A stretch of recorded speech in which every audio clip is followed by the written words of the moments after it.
আসসালামু আলাইকুম। সবাই কেমন আছেন?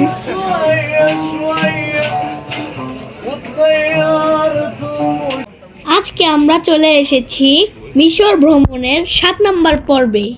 এই পর্বে আমরা দেখাবো ঐতিহাসিক বাজার খানে খালিলি সম্পর্কে। তাহলে শুরু করা যাক আমার হোস্টেল থেকে। এখন সন্ধ্যা 6টা। আমি বলছি ইজিপ্টের কায়রো থেকে। আমরা একটা ট্যাক্সি ঠিক করব। ট্যাক্সির জন্য খোঁজাখুঁজি করছি। সন্ধ্যা 6টায় ট্যাক্সি পাওয়া অনেক কঠিন। যাই হোক, একটা ট্যাক্সি পেয়ে গেলাম। খানে খালিলি বাজারটি আল আজহার মসজিদের সাথেই। ডাউনটাউন থেকে যেতে লাগবে 10 মিনিট। আর যদি জ্যাম থাকে তাহলে তো আর কথাই নেই। ভাড়া নিয়েছে 30 ইজিপশিয়ান পাউন্ড। যেই কথা সেই কাজ, জ্যাম তো শুরু হয়ে গিয়েছে। শুধু যে ঢাকা শহরে জ্যাম থাকে তা না, পৃথিবীর অনেক জায়গাতেই ভয়াবহ জ্যাম থাকে। আমরা গাড়ি থেকে নেমে হাঁটা শুরু করে দিয়েছি। এতক্ষণ তার বসে থাকা যাবে না। আর কাছাকাছিও চলে এসেছি।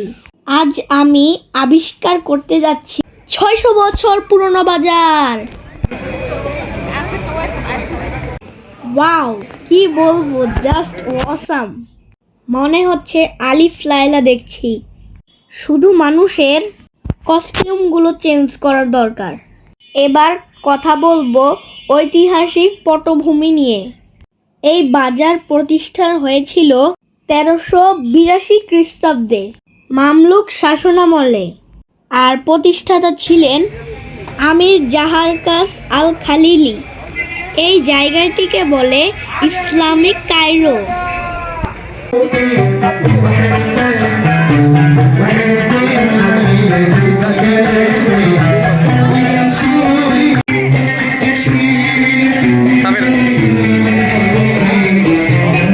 দেখেছেন কি প্রাণবন্ত জায়গাটি।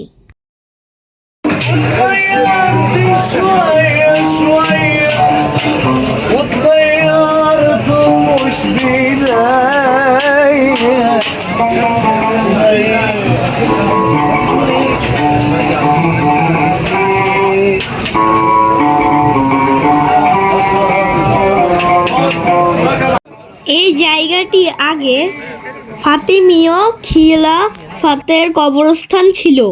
পরে মামলুক শাসকেরা এটিকে বাণিজ্য কেন্দ্রে পরিণত করে। সিল্ক রোডের বাণিজ্য পথের সাথেও এর সংযোগ ছিল। সরু ও পাথরের রাস্তা ও খিলানযুক্ত প্রবেশদ্বার এটি আপনাকে ওয়েলকাম করবে। পুরনো ইসলামিক নকশার ভবনও আছে।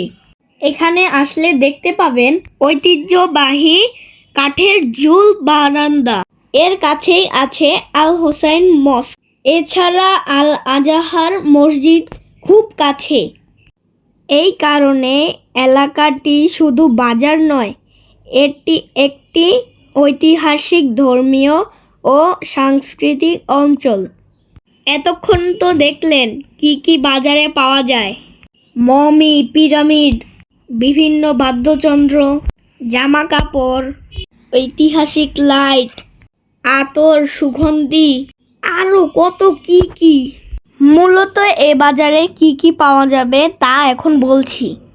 সোনা ও রূপার গহনা, বিশেষ করে হাতের তৈরি। আবার আছে পিতল ও তামার ল্যাম্প। আরও আছে প্রাচীন ধাঁচের হুক্কা। এটা ইজিপ্টের খুব জনপ্রিয়। আপনি যেখানে সেখানেই দেখবেন হুক্কা টানছে। বিভিন্ন ধরনের মশলা ও ভেষজ পাবেন এখানে। আছে মিশরীয় সুগন্ধি দোকান।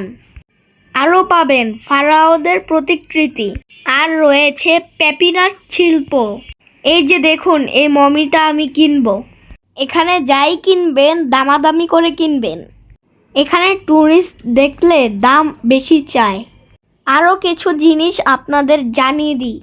বিখ্যাত এলফিশে ক্যাফে এখানে অবস্থিত, যা কিনা চালু হয়েছে 1797 সালে। এই ক্যাফেতে কে আসতো জানেন? নোবেল জয়ী সাহিত্যিক নাজিব মাহফুজ। এখানে নিয়মিত আসতেন। এই জায়গাটাতে আসার সময় সন্ধ্যাবেলায় লাইট মিউজিক হয়, তাও আবার অ্যারাবিক। এখানে নিরাপত্তা ব্যবস্থা খুব শক্তিশালী। দেখুন মিষ্টি আলু, কায়রোতে যেখানেই যাবেন পথে ঘাটে মিষ্টি আলুর দোকান পাবেন। কায়রোতে এটা খুব ফেমাস, কিন্তু আমি ট্রাই করিনি। প্রতিদিন হাজারো পর্যটক ও স্থানীয় মানুষ এখানে আসে।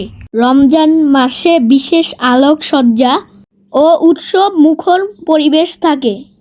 আপনি যদি ইজিপ্ট আসেন তাহলে অবশ্যই অক্টোবর থেকে ফেব্রুয়ারির মধ্যে আসবেন। এই সময়টা তুলনামূলক ঠান্ডা, তাই ঘুরে ফিরে আরাম পাবেন। এই বাজারে প্রচুর ভিড় থাকে, তাই ভিড়ের সময় ব্যক্তিগত জিনিসপত্র সাবধানে রাখতে হবে। রাত অনেক হয়েছে, আমরা এখন চলে যাওয়ার চেষ্টা করব। জায়গাটা ছেড়ে যেতে একদমই মন চাচ্ছে না, কেমন যেন একটা মায়া কাজ করে। এই দেখুন আরেকটা মমি। প্রচুর আলোকসজ্জা দিয়ে সাজানো এই বাজারটি। বিভিন্ন ফেরাউজ ও তাদের ওয়াইফ, এদের গয়নাগাটি, মূর্তি, এগুলো প্রত্যেক দোকানেই কমন। এই যে দেখুন মামলুক সুফি, দেখুন কি পরিমাণের গয়নাগাটি। এই যে দেখুন কি সুন্দর সুন্দর শোপিস, অন্যরকম দাবার বোর্ড, রাজা বাদশাদের থালা বাসন। আমার ভিডিওগুলো যদি ভালো লাগে তাহলে অবশ্যই লাইক এবং সাবস্ক্রাইব করে দিবেন, তাহলে পরবর্তী ভিডিওগুলো দেখতে আপনাদের কষ্ট লাগবে না। আমরা এখন শর্মা খাবো আর রাইস বল খাবো। আমি এটি এর আগেও খেয়েছি, চমৎকার মজা। রাইসের উপর দিয়ে চিকেন কাবাব দেওয়া হয়, ওদের স্পেশাল সস দেওয়া হয়, আর কিছু দেওয়া হয় চিপসের মতন, যা খেতে অত্যন্ত সুস্বাদু। আর শর্মা বানানোর প্রক্রিয়াটা দেখে নিন। Oh my goodness, you can't imagine, it's awesome. এক স্লাইস মুখে নিয়ে নি। এক্সট্রা সালাদ আর সস দিয়েছে। এই খাবারটির দাম বাংলাদেশের টাকায় 250 টাকা। যাই হোক, খাওয়া দাওয়া সেরে নিই। আজকের মতন এখানেই বিদায়। আল্লাহ হাফেজ, টাটা, বাই বাই, সি ইউ।